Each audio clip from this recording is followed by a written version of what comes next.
So 3 minus 2x plus 2x squared minus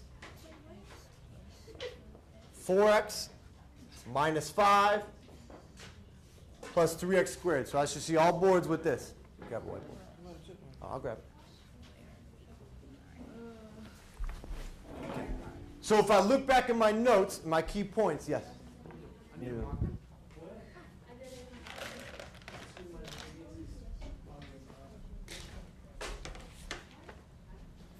First thing I do is make a what? A chart. So what's the first term I see? The first category. Integer. But remember, we always start with the exponents. So x squared. X squared, right? So always start with your highest exponent. So that's a category. What's the next category? X. Good. So I'm going to write down x. What's my next category? I. So do I see anything else? No. So I know I'm good. So now I got to hunt and find them. So if I look at the first polynomial, what can I put for x squared? 2. A what? 2. A positive 2, because it's right next to it. Good job. What can I put for x? 2. Come on. Negative 2. And what's my integer? 3. Good job. Now, move on to the next polynomial. What's my x squared here? 3. 3. What's my x? 4. And my integer? Negative 5. Perfect. My next key point says to find out if I'm doing what or what. Okay, so what am I doing over here? Minus. So go minus, minus, minus. What is 2 take away 3? 1. What kind of 1? So negative 1. Bring down the category. What is 2 negative take away 4? Nope. 2 negative take away 4. Negative 6. Good job. Bring down the x. What's 3 minus 5 negative? Be careful. 8. Good job. Now, what's my 6th key point? Last part I do is what? Write it out. Write out my answer. So do I need to put the 1? No. Do I need to put the 1 with the x squared? No. No. So write down x squared. And it's negative. Don't forget about that. Minus 6x. Now, what's my next term? Okay, 5 x squared minus 3x plus 4 plus 6x minus 3x squared minus 3. I don't want any boards up until I call time. So use your notes. You should have a chart. Fill in the chart.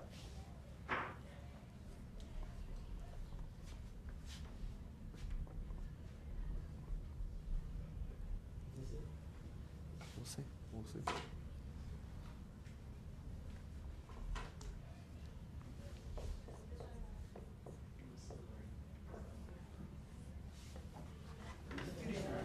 All right, 3, 2, 1. Boards up. Let me see.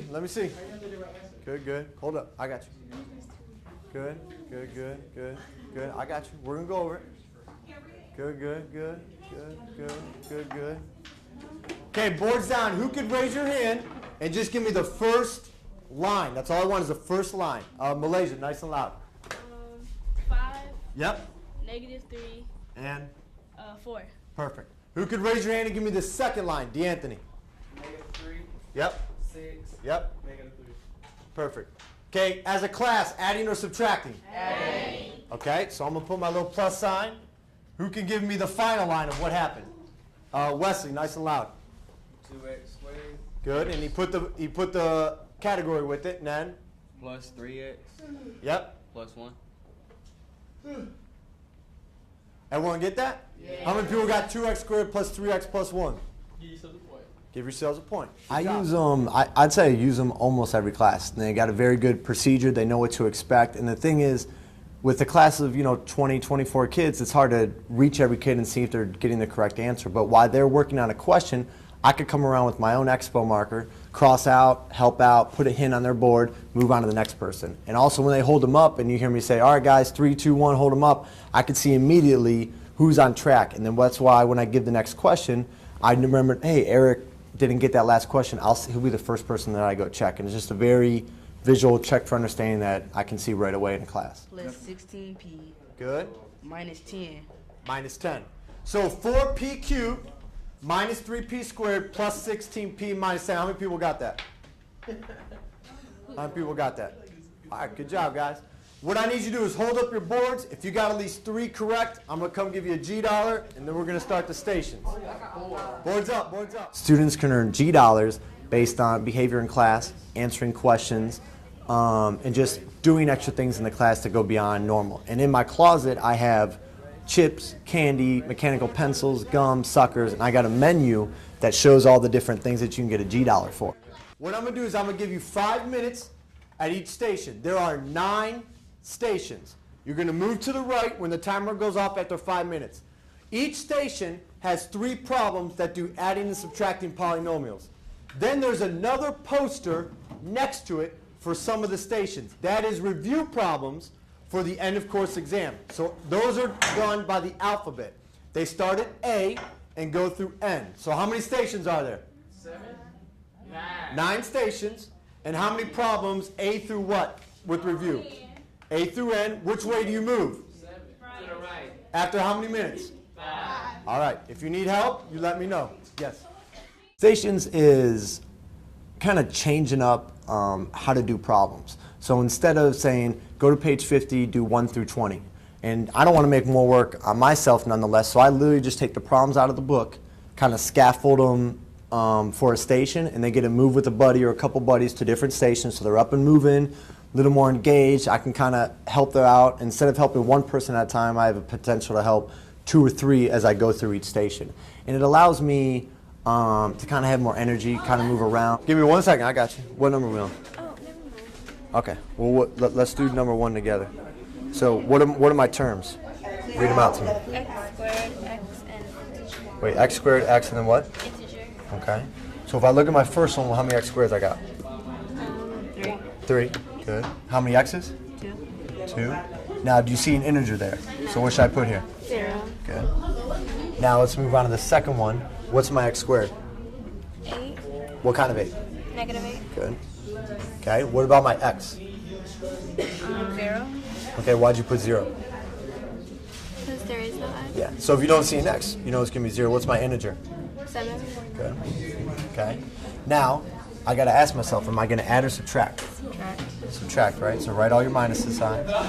What's 3? Take away 8 negative. 11. 11. Okay. And I got to carry down the what? X squared. The category. What's 2? Take away 0. Just 2. And what's my category there? X. X. And what's 0 minus 7? Negative 7. So my final answer, read it to me, is what? 11x squared plus 2x minus 7. Beautiful. Okay. You guys are good? All right. My thing is, when they get to a station, I want them to practice the skill we're doing today. And they're going to get really familiar with it because every station they're going to have just more practice problems. But I also wanted to take it a little more higher level because they got an end of course exam that's very high stakes for them. And I put other questions on each station that review content we did all year. So, you know, they can get 2 or 3 minutes, finish the adding, subtracting polynomials, and then they have to really concentrate on, oh, I forgot when we did slope or when we did domain. You say the Venn diagram below shows the number of students who closely participate in each 3 sports offered at sports camp. Okay, you got soccer, basketball, and volleyball. Based on the diagram, what is the total number of students who did not participate in volleyball? It's those 3 numbers right there. So what do you have to do with those 3 numbers? You gotta add them. So it's gonna be It's 15 35. plus 9 plus, yeah, plus 5. I didn't get the item out.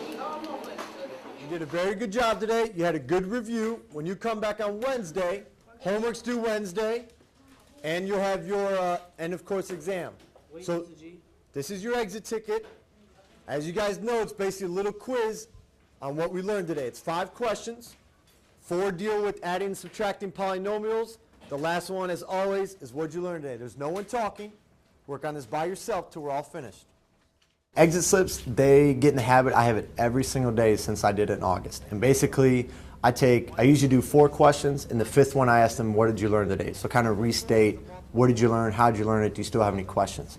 And those 4 questions, I kind of scaffold them. The first couple are just a little easy, and the last 2 just kind of require a little more work or thought. And I can look at and grade those exit tickets and see, as a class, you know, do I need to reteach this next class? Are there a few kids who are below mastery who I could talk with and be able to have small group instruction? It's a very daily data analysis for me to just know exactly, did they get it, did they not get it, who do I need to still talk to? I mean, I feel like it's, you know, great culture in the classroom. The kids, they come, love to learn. They always knew I'm going to do something a little different, kind of shake it up a little bit and kind of keeps them on edge. And I love teaching with them. They have a good time and they learn a lot and they have a lot of fun doing it. So I appreciate it.